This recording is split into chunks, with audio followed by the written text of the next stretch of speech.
When you think of NFL dynasties, names like the 49ers, the Steelers, and Patriots usually come to mind. But there's one team from the 80s that's often overlooked. With stats like this, why don't they get the recognition they deserve? This is the story of the Washington Redskins dynasty. What are you saying, guys? It's Zane here. Let's get into the video. The Redskins weren't just good, they were dominant. From 1982 to 1991, the Redskins appeared in 4 Super Bowls and won 3, each with a different quarterback. They made the playoffs 7 of these 10 years. Even their crowning glory, the 1991 season, ranked as the 3rd most dominant in NFL history, remains a footnote for most. So let's unpack what's arguably the 2nd best team of the era, behind only the 49ers.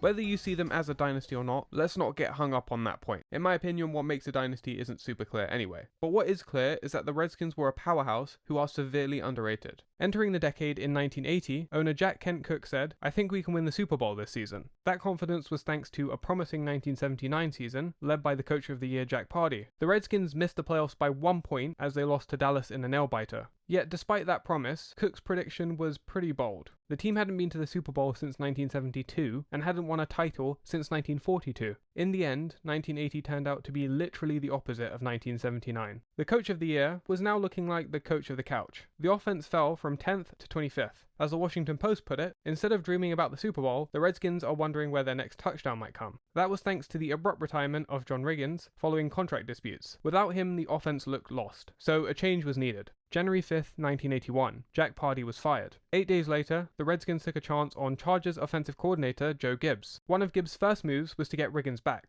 I'll start off by saying I'm bored, I'm broke, and I'm back.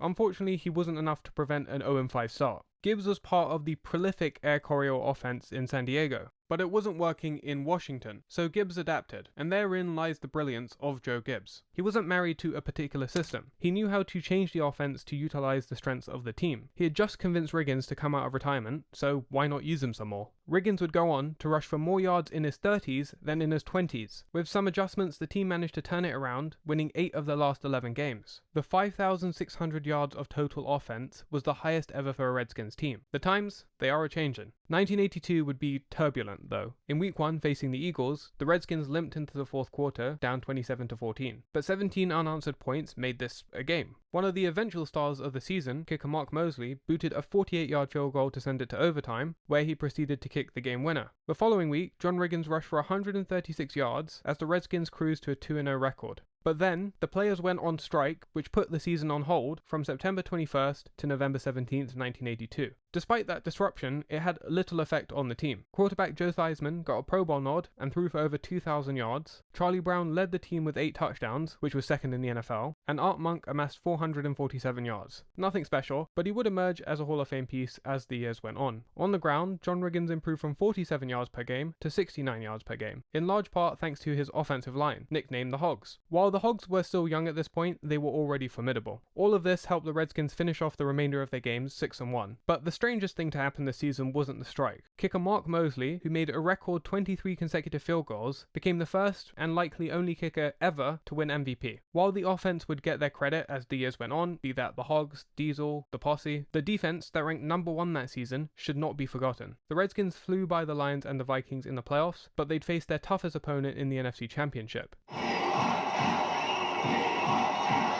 The defense performed when the lights were brightest. During the first half, Cowboys starting quarterback Danny White was knocked out the game, but backup Gary Hogeboom had a respectable performance. With 7 minutes remaining in the 4th, the Cowboys were down 24-17 at their 20. Hogeboom's pass was tipped, intercepted, and returned for a touchdown. That was the game. The Redskins were heading to a Super Bowl to face the Dolphins, who they had played in their last Super Bowl appearance 10 years prior. But this wasn't the 1972 undefeated Dolphins. Now, neither quarterback was particularly impressive this game, but Dolphins quarterback David Woodley was really harassed by the Redskins defense. He completed just 4 of 17 passes for 97 yards before being pulled late in the game. After scoring 17 in the first half, the Dolphins offense was shut out. 0 completions and just 2 first downs in the second half. Even though Theismann's numbers weren't overly impressive either, he did make one huge play that often gets overlooked. Late in the 3rd quarter, the Redskins trailed 17-13. Theismann rolls out to his left, but his pass is tipped. He managed to swat the ball, breaking up an interception that would have put the score at 24-13. The play was game-saving. But the Redskins' not-so-secret weapon was John Riggins, who would rush for 610 yards in 4 playoff games, an NFL record that still stands. The pivotal play came on 4th and 1 on Miami's 43. The Redskins are going for it, and everybody knows there's only one man getting the ball. Cornerback Don McNeil is there to try and tackle Riggins. He gives his best effort, but Riggins just sheds him off and goes all the way. Another touchdown, this time Theismann connecting with Charlie Brown on 3rd and goal, gave the Redskins their first Super Bowl. Despite the win, many were skeptical of the Redskins, seeing it as a fluke rather than earned. While the Redskins were about to show how fluky that season was. Joe Theismann won MVP as the Redskins set an NFL scoring record of 541 points, which stood for over a decade. Going 14-2, both losses ended in a single point. On the ground, the Diesel rushed for an NFL record 24 touchdowns. Despite the defense ranking just 11th overall, thanks to their group of trusty veterans, plus the additions of rookie Darrell Green and Charles Mann, the defense made history with a record-shattering plus 43 turnover differential. But I don't know, there's something about these all-time great offenses. Heading into the playoffs, the Rams proved an unworthy opponent. That seemed to be the case against the 49ers too, as the Redskins entered the 4th up 21-0. Of course, that's not a sufficient lead when you're facing Joe Montana.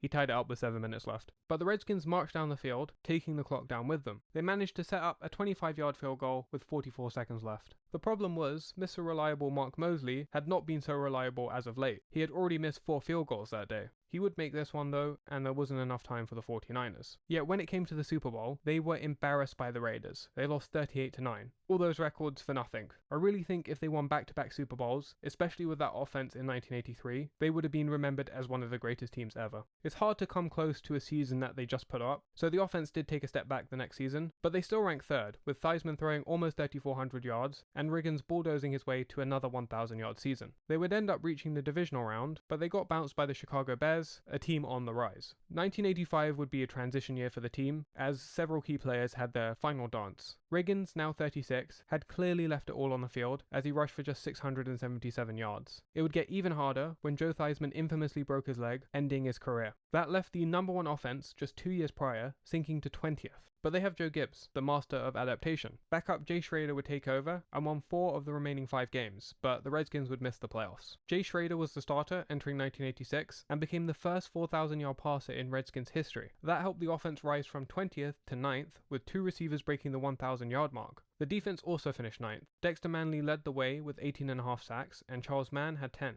That helped them to a 12-4 record, sending them to the wildcard round against the Rams. Thanks to the defense forcing 6 turnovers, the Redskins had no problem winning this game. The real challenge came the following week. Washington were 7-point underdogs against the Bears. The Bears actually allowed less points per game this season than their historic 1985 team, but the Redskins' top 5 offense was on full display against the defending Super Bowl champions. Despite having no problem against the Bears, they couldn't get a single point against the Giants the following week. Still, after a couple uneventful years, it seemed the team was back on the rise. But yet again, 2 weeks into the 1987 season, the players were back on strike. This time, the NFL wasn't cancelling half the season though. After 1 week off, teams began signing replacement players. The Redskins had already contacted players who'd been cut the final week of preseason, hoping to sign them if the players did strike. Those replacement players helped the Redskins go 3-0, which was huge in gaining home field advantage come playoff time. The most impressive win from the replacements came against the Cowboys, who had several starters, including Tony Dorsett and Randy White, who crossed the picket line. But the highlight this season was probably the quarterback controversy. Jay Schrader and backup Doug Williams had been playing hot potato with the starting role all year. It came down to the final game of the season. Williams was subbed in the second half. He proceeded to throw 2 touchdowns and lead the Redskins on a game-winning field goal drive in overtime. That performance secured his role as the starter for the postseason. But Williams was 0-2 as a starter. How would he fare starting in the highest stake game of his career?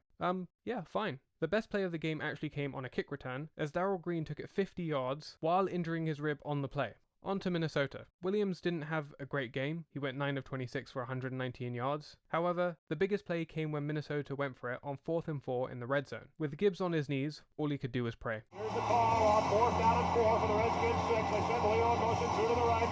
Back to throw. Wayne Wilson looks. Throws under coverage. Ball back loose. Dale Nelson headed back loose at the goal line. And the Redskins take over. Super Bowl 22 was historic for a number of reasons. The Redskins offense put up 35 points in the second quarter, running back Timmy Smith set a Super Bowl record of 204 rushing yards, and Ricky Sanders set a receiving record with 193 yards. The defense held John Elway to a 36% completion percentage, 1 touchdown and 3 interceptions. All of that led to a whooping of the Broncos, as the Redskins hoisted their second Lombardi trophy in 5 years. 1988 would be their first and only losing season under Joe Gibbs. The Redskins were in search of their next quarterback because Doug Williams was struggling. They would eventually find their starter in Mark Rypien. The following season, in 1989, he threw for over 3,700 yards and made the Pro Bowl. But those 2 years, 1988 and 1989, the Redskins didn't make the playoffs. It would be the first and only time in Joe Gibbs' career that he missed the postseason in consecutive years. Fast forward to 1990 and the Redskins were back in the playoffs. Although they lost to the 49ers in the divisional round, they were on the rise again.